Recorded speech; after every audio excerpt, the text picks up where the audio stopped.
Here are the top 3 winning campaign structures in 2026 if you're running ads for your high-ticket service-based business and you want more leads and more qualified calls for your business. Hi, I'm Gian Espino. I'm a full-stack marketer. I've had the privilege to manage over $87 million in ad spend working with top brands in the world, such as Amazon.com, Motley Fool, Miracle Brand, and also some of the top info product guys in the space like Kaiback, Serge Guattari, Jordan Platine, and Sanders Stage. I've managed quite a bit of money, so I just want to showcase what's working and what's not working as well. Not only that I'll be sharing what's working for some of the people that I've worked with and some people I'm currently working with, I'm going to showcase what's actually working for me right now with my own money. So here are the top 3 winning campaign structures, and enjoy. Cheers. All right, guys, so I've created a landing page, free resource that you guys can just take for yourself. So just DM me on Instagram, ask for this. Just drop a keyword or something, and then I'll just send it over to you. But yeah, feel free to keep this for yourself. So the 3 winning campaign structures that actually gets qualified calls in 2026. So meta ad campaign setups that are working across every single ad account, every single niche, offer, and AOV. And also with every budget. So if you're spending $100 a day or if you're spending $10,000 per day. Not only that, I've tested these 3 campaign structures personally on my ad accounts, my own money, spending around $10,000 to $20,000 per campaign structure, so I can tell you exactly what is working and what is not working, not only for my clients, but also for myself too, so you can copy and paste it. All right, so if you have ever ran ads for your business, you know what a campaign is, and you know what a traditional like ABO, CBO is. An ABO is ad set budget optimization. So you set how much you're spending on an ad set level, so you can strategically allocate a specific amount of money per ad sets. For CBO, it's different. It's more of the campaign budget optimization. So you let Meta dictate where that money goes to. All right, so there's 3 campaign structures. One is called an ABO 1x1. Another one is called 5 stages. Another one is called CBO pitchfork. So let's break it down. An ABO 1x1 is, imagine a campaign structure, and you have 1 ad per ad set. So if you have 50 ads, let's say 50 different video ads, you have 50 ad sets. I'll go over like the pros and cons for that structure in a bit. Not only that, you have 5-stage ABO. So if you are familiar with copywriting or marketing, you'll understand 5 stages of awareness. There are 5 stages. Each stage will get 1 ad set. You have 1 stage for the unaware, you have 1 stage for the problem aware, solution aware, product aware, and most aware. And each ad set will get roughly 5 ads to 10 ads per ad set. But you only have 5 ad sets instead of 50 ad sets. And there's pros and cons there. And then there's one called a CBO pitchfork. I don't know what the specific name. I got the name pitchfork back in the OG days. If you're in the like Facebook ad groups, like on ad leaks, like way back, there was a guy that posted like a pitchfork method, similar like what Jeremy Haynes showcases on a lot of his YouTube channels. It's like 1 CBO, 3 ad sets, interests, lookalike, and broad. Same exact creatives, and it's 25 to 50 creatives or ads in each ad set, 3 ad sets, and it's a CBO structure, so you let Meta dictate the ad spend. Okay, let's talk about the first structure. I call this the ABO 1x1. Credit goes to Ravel Lowe. I don't know how to pronounce his name, but I see a lot of his Instagram videos. Very knowledgeable guy when it comes to lead gen. I would highly recommend checking him out. So that's where I learned the ABO 1x1 method. So 1 ad per ad sets. Not only that, I've tested that for myself. And that's probably one of the best performing campaign structures right now, like 2026, March 11th, 2026. You'll probably see this on like March 13th or 14th, or even next week. But this campaign structure crushes. But I'll give you the pros and cons if you want to use this for yourself. Heads up, this is only if you're like trying to get more leads for your business or more qualified calls for your business. Okay, I call this the ABO 1x1. I'm not sure if Ravel has a name for this, but what is this? So imagine a campaign optimized for ABO. You have 50 ad sets. 50 ad sets, it's arbitrary. It depends how many ads you have. If you have 20 video ads, then you run 20 ad sets. It depends on your budget allocation. Like, I'll give you an example. This example that you're seeing right now, this is for an example budget of $1,000 per day. That, which is a decent amount of budget. That might be way too small for you, for some people, or that might be way too much money for some people, right? Some people usually start with like $50 or $100, and then there are some people that start with $1,000. They start with $10,000. Depends of how much money they have for like a starting budget. But this example is for $1,000 in daily ad spend. I would recommend if you're spending, $100 a day, then obviously you don't want to start off with 50 ads. Maybe you want to start with 5 ads or 10 ads, because you minimize how much ads or ad sets get in terms of total budget. You don't want to spend 50 cents per ad or like $1 per ad or $2, which is not good. But in this example, it's $1,000 a day. So in this example, we have 50 ad sets, 1 ad each, which means we have 50 ads. We have equal budget distribution just for maximum creative testing velocity. So you find out what your BPAs are. BPAs, that's a word that I always use. It's called best performing ads, so your winners. And you find them in days, not weeks. Okay, so let's break this down. Let's talk about the pros and cons here. Let's talk about the cons first. The cons is, if you have 50 ads and it's $1,000 a day, $1,000 divided by 50, what is that? $20. So each ad only gets $20 in ad spend, which is not a lot of money. Let's say your average cost per book call is $100. It takes 5 days to figure out if it's working or not, which is not good. So it might be slow in the beginning. But what are the pros? The pros is that's a natural and proper A/B test with the least amount of variables changing. You have 50 ads. You know exactly what are the winners and what are the losers with the same exact budget. They're all pacing the same way. So after 3 or 5 days or 7 days, all you gotta do is you turn off those losing ads. You start off with 50 ads. You turn off 40 ads that are underperforming. Now you're left with 10 ads. You just allocate that spend from the losers to the winners, 10 ads. So those 10 ads are your winners, guaranteed winners based off that A/B test, and you naturally scale them up. One thing to keep in mind, like look at this illustration that I've created here. You have to understand that each of these creatives in this 1-by-1 structure, this ABO 1-by-1, they all have to be different. They can't just be a change of hook, bridge, or body, or CTA. It has to be very different. It could be a short form, it could be a long form, it could be a guarantee ad, it could be an ICP problem ad, it could be an ICP solution ad, it could be an indirect call out with a problem bridge. It could be a 30-second ad, it could be a 60-second video ad, it could be a static image, it could be a carousel, it could be a UGC, it could be a long form like a YouTube just on for ads, it could be a horizontal video, a vertical video, it could be a high prod video. There's so many variations to A/B test. That's why you're doing an A/B test on an ABO 1-by-1. You gotta make sure that each ad is a complete different format. This is very important, especially if you're running like a call funnel, a VSL call funnel, or just a call funnel in general. Okay, let's talk about how to actually optimize this. Let's go day by day. So let's say you want to run this tomorrow. How would this actually pan out? So let's say day one, you have 50 ads in this example and $1,000 a day. Day one, you can see we have 50 ads. Each ad will get $20. Okay, what happens for day 3 and day 5? You don't touch it. You let the data accumulate. You don't want to touch it way too soon. But one thing to keep in mind is you want to track your cost per book call. Okay, but now let's look at day 5. Look at this change of budget allocation. Instead of spending $20 a day, you kill 40 ads. Killing means just turning off your underperforming ads. It's basically how you optimize the ads. So now instead of having 50 ads, you only have 10 ads left, right? 50 minus 40, because you turned off 40. You have 10 ads remaining. Now all that spend, it's $1,000 a day, will be allocated to those 10 creatives. So 1,000 divided by 10 creatives, your BPAs, your best performing ads, is $100. Yep, you got that right. So now it's spending $100 for your BPAs.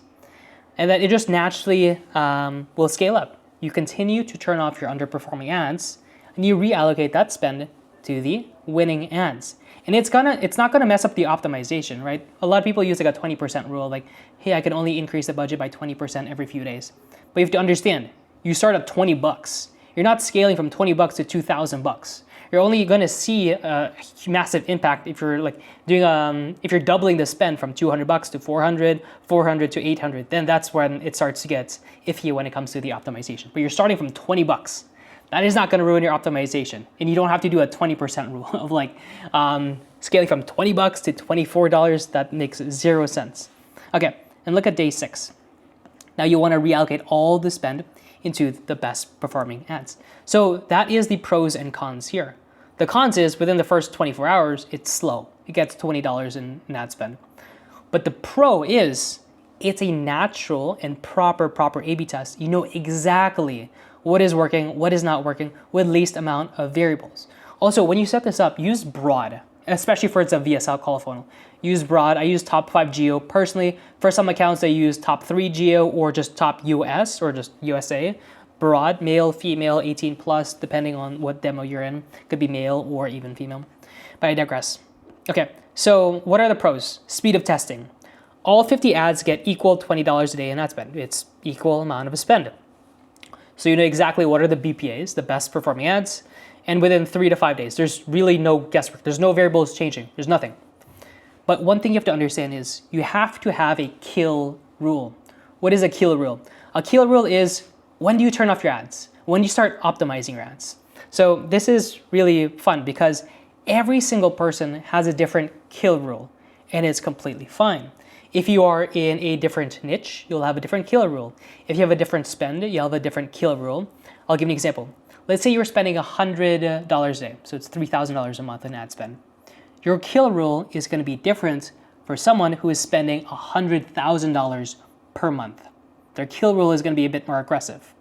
Let's say your kill rule could be as simple as 2x your cost per book call. Let's say your cost per book call is $100. Just turn that ad off after $200, right? 2x, 2 times 100, your cost per book call, times 2, $200. If it has no book calls, you turn it off. But some people are a bit more aggressive. They turn off their ads based off CPA. It's like, hey, my CPA, cost per acquisition, is $3,000. I need to wait until $3,000 before turning that ad off. It's a lot of money. It'll only make sense if your spend is so high. But for most people, that's not the case.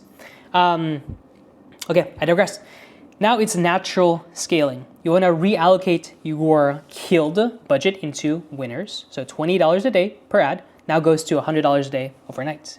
Your optimization is not going to get messed up. You don't have to do $20 to $24 because the spend is way too small on the ad set level. So scaling happens without breaking the algorithm.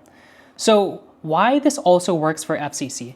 FCC is something like I've just created and just named. It's called Forced Content Consumption. So this isn't just for book call funnels. We also use this for hybrid funnels. I personally use this for a VSL call funnel and for a profile visit funnel if you're trying to get more traffic onto your Instagram page.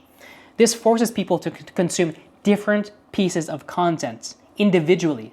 So if one person sees one ad, now they're going to see 49 different types of videos. They're going to see different formats of your faces, different types of messagings, right? So now you're going to get a lot of familiarity. It's like, oh, I see Gion's face like 49 times today. That's crazy. So you force the exposure onto other people. The more times they see your face, the more that likely that they're going to engage with you and also book in a call with you, show up on the call with you, trust you more, and even purchase or partner up with you. Okay, now let's talk about the second structure. I call this the 5 stages of awareness. I'm not quite sure who actually came up with this. I think I saw this on an Instagram, like a 30-second Instagram. Probably one of the old guys. I'm not sure what his name is, so I apologize. I think it's like Matt or something. Saw it on Instagram. But he's like one of the OGs, I think, like years ago. Quite a bit older fellow.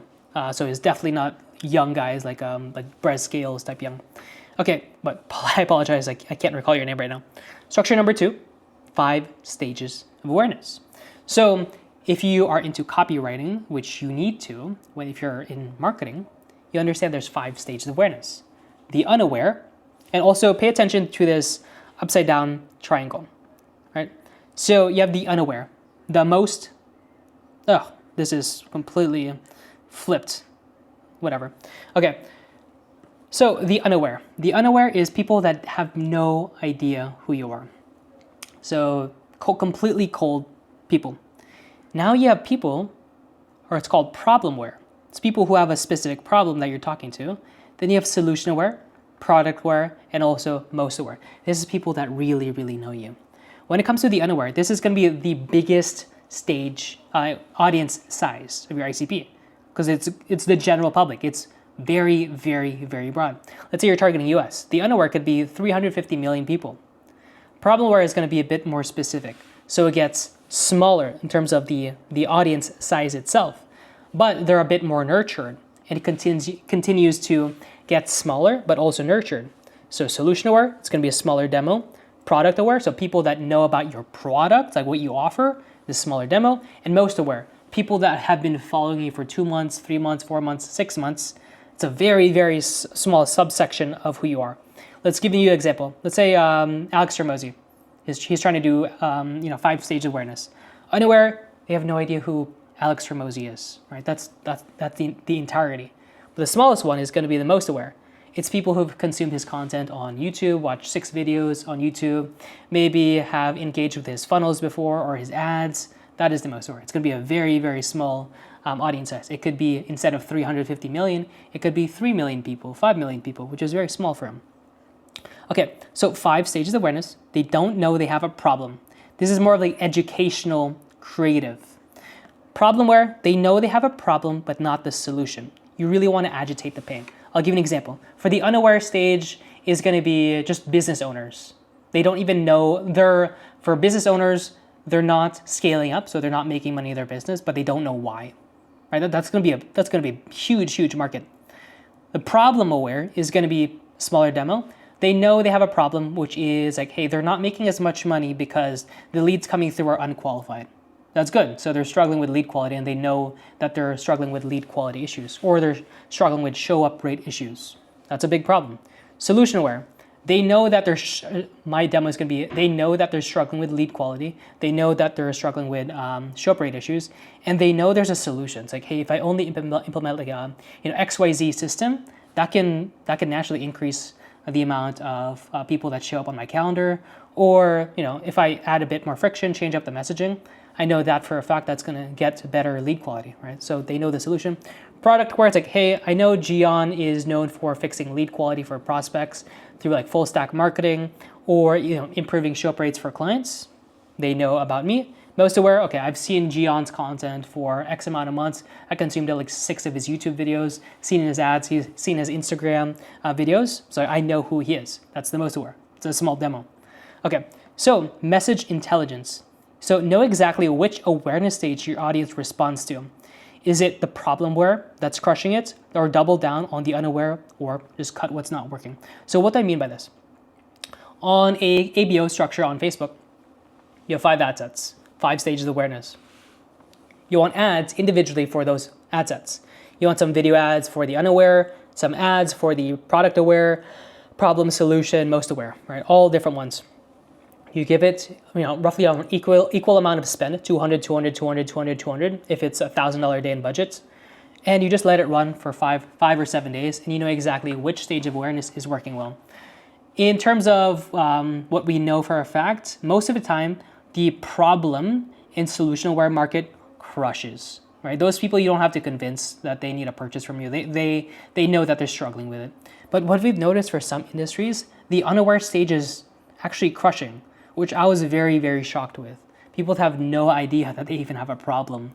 That it crushes for some industries, and you got to know exactly where to allocate more spend to based off your niche, based off your offer, and how sophisticated or saturated that market is.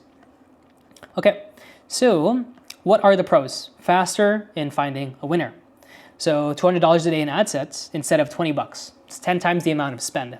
So you'll know exactly what's the winning ad within 24 hours. But the downside is, let's say you have a few ads in an ad set. Not all spend is going to be allocated to the rest of the other ads in that ad set. So that means the other ads are going to get $2 in spend, $5 in spend, $10 in spend. So the cons is you don't know if the other ones are working well or working better than the one that's actually getting spent. And also make sure for everything, use broad targeting. This is the best performing audience that we've noticed across the board for every single freaking industry, without a doubt. Just give more data to Meta. Unless you're doing like a low friction funnel, like a profile visit ad. But if you're running like a high friction funnel, like a VSL call funnel, a webinar, a challenge funnel, use broad. Like that, it is, you're making a huge mistake if you're not going broad. You're just basically wasting money. It's very dangerous if you don't. Okay, now let's talk about structure 3. This is like Jeremy Haynes' method that he showcases on his YouTube. I just label it pitchfork method because I found this on ad leaks on the Facebook group. I'm not sure if Jeremy has a name for this, but imagine a CBO campaign structure. You have 3 ad sets: a lookalike, an interest, and a broad. It's the same exact ads within each ad set. 30 to 50 ads. He recommends 25 to 50 ads per ad set. Quite a bit of ads. And you just let it run. Doesn't matter if you're spending $100 a day on the CBO or $1,000 a day or $10,000 a day. You let it run and it works. I've tested this on my account, and I think I posted a YouTube video about this. I think once or twice. Yeah, I lost quite a bit of money. I lost almost $20,000 on this. It works for some clients. I have launched it for some clients. It works well, but it's best to A/B test this. Like all the 3 campaign structures, one might work one might work well for you, then the other 2 might just completely flop. It's best to A/B test this, right? All right, so it's a three-prong attack. Lookalike, interest, broad ad sets, and the CBO will shift budget to whatever is working best. But the downside is for this one is most of the time 1 or 2 ads are going to get most of the spend. And you have to understand when they actually book. Like this is the problem that I faced. It worked so well; it decreased the cost per book call massively. But people were booking, 24 hours out, 48 hours out. So we wouldn't know if it was working well until the call is taken. We don't know like the show up rates or the lead quality. So that data feedback was a bit delayed, which is definitely a problem. So now you're spending so much money on 1 or 2 ads because it naturally just allocates to 1 or 2 ads within a CBO. And now your data collection it's not evenly sparsed out. So like if that ad brings in poor lead quality, even a lower cost per book call could be very dangerous. So you just got to be very, very on top of it, especially communicating with the sales team. But that's going to be for always. Okay, now let's talk about creative types. So in 2026 or in 2025 as well, video ads crush images unless you have a very, very high ad budget. If you are like Alex Hormozi or if you're like Daniel Iles, run images, that's completely fine, especially if you're like Alex Hormozi. Their budget that they're pushing out is very, very large. But if you're starting like a small budget, less than $30,000 a month in ad spend, then just focus on video ads. So let me explain why. For video ads, people can consume a 30, 60-second video. That's more time on consumption, right? They can consume 30 seconds of the video compared to a static image where they just consume maybe a second or a split second. Who has more trust? Someone that consumes more content than you? Like more content about you versus someone who just skimmed and was just interested, right? It's about how much time someone spends with you. And you can do that with massive amounts of videos compared to images. And also lead quality. So if you're running high ROAS on your ads, you'll see the split between lead quality, like qualified calls coming through. And the lead quality is much, much better on videos. That's why you see a lot of the top guys that are running like 500 ads, like Cole Gordon, even like Daniel Iles as well. A lot of the budget that's being allocated to them is videos, or even like Charlie Morgan. A lot of them are videos, or Kai Bax. A lot of them are videos because they understand this concept. For CPMs, images typically have lower CPMs, which may look good on paper. It's like, hey, my CPMs are 50% less than videos. That is very normal. But now it's talking about what is the lead quality that comes through it. So a better lead quality will increase show-up rates and will increase close rates as well. So focus on images, especially if you're spending less than $30,000 per month on ads. However, images do crush for retargeting, so use that. So like case study type images. Okay, so video ads, top of funnel, higher lead quality, prospects are a bit more engaged, better close rates on sales calls because there's higher trust, more FCC, forced content consumption, builds trust and authority before the call, and just use this for a majority of your top of funnel campaigns. Images and when to use them. Use them for retargeting ads. You'll see lower CPMs. So the vanity metrics or like the soft metrics look very, very good. They work phenomenally for retargeting campaigns. So if you look at Kai Bax's ads, a lot of his old ads, his retargeting ads, are carousels, images that showcase a lot of proof. So don't use this for cold traffic top of funnel. Just doesn't do well. However, if you have a big account spending $3,000 to $5,000 per day, then you want to use some images to A/B test. Especially because like the speed of creating an image versus a video, like scripting a video, filming a video, and editing the video, it's much longer than an image. For an image, images will work well if you're like a different industry, like e-commerce, compared to like a high-ticket business. Okay, now let's talk about one of the biggest mistakes I see across all accounts that we oversee, but also audit as well when clients come on board. It is quite simple. They optimize for the wrong thing, and the biggest fix is like you got to optimize for the right event, right? When you launch ads on Meta, on the campaign and ad set level, you can optimize for leads or traffic or book calls like schedules or appointments booked. Most people optimize for leads. But if you're running like a high friction funnel, let's say a VSL call funnel, you want to optimize for closer to the end result, which is a VSL call funnel. So let me try to paint you a picture. So here is a graph. Let's say the end result that you want is someone to purchase your 5-figure program or your multi-4-figure program, your high ticket, anything expensive. That is called a closed deal. Someone that purchases from you. It's like, hey, I like what I see on the VSL. I like what you stand for. I want to work with you. Let me pay you $10,000, $50,000 or whatever. That is a purchase, a closed deal. The best quality when you're optimizing on your ads is as close to that end result. So let's do like a reverse breakdown. Let's say you're in e-commerce. The end result is a purchase. What is before a purchase? Initiate checkout. Before that's an add to carts.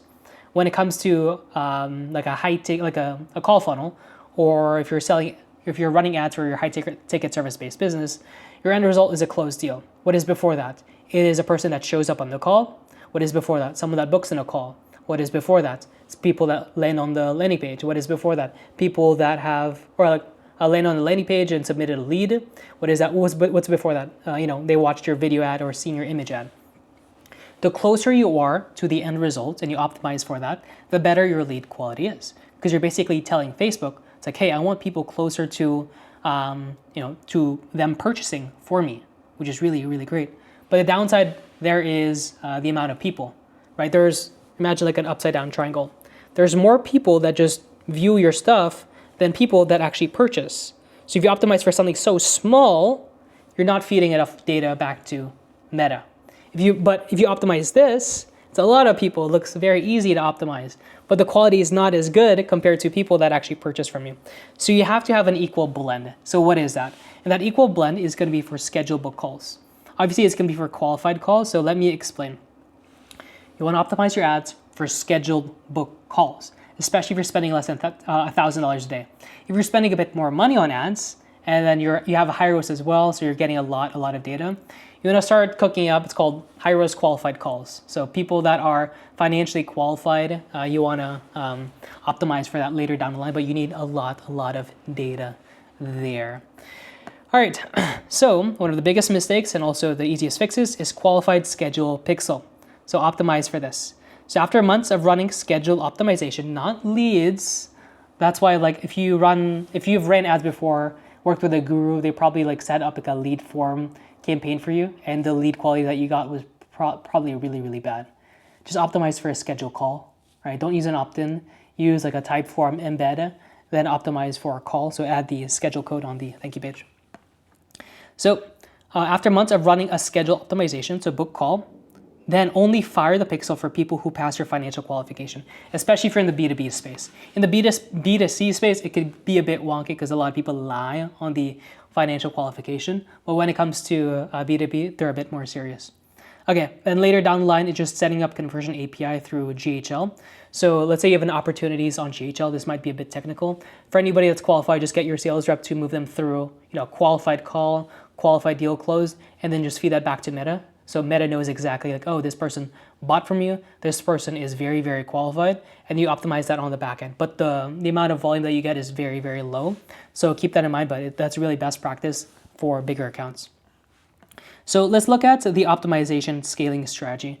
When you first start off with optimizing for schedule, especially for between $100 to $1,000 a day in ad spend. Later, when you're scaling up to $1,000 to $5,000 a day in ad spend, optimize for qualified calls, especially if you're using Hyros. And if you're spending more than $5,000 a day, you have a lot of data coming through. Optimize for conversion API. People that have purchased from you, people that are like highly qualified. Just send that back to Meta. And the last one is the takeaway. You got to test all 3 campaign structures. There's no winning campaign structure. If there's one winning campaign structure, that person's probably selling a course. In this channel, I don't sell any courses. I work with course creators. I don't sell any courses. I just want to give you as much tactical advice as possible, any technical advice as possible. And I just want you to work with us when it comes to the implementation itself. Because everything is hyper specific. So there's so much information and nuances that go into it. So test all 3. Let the data decide.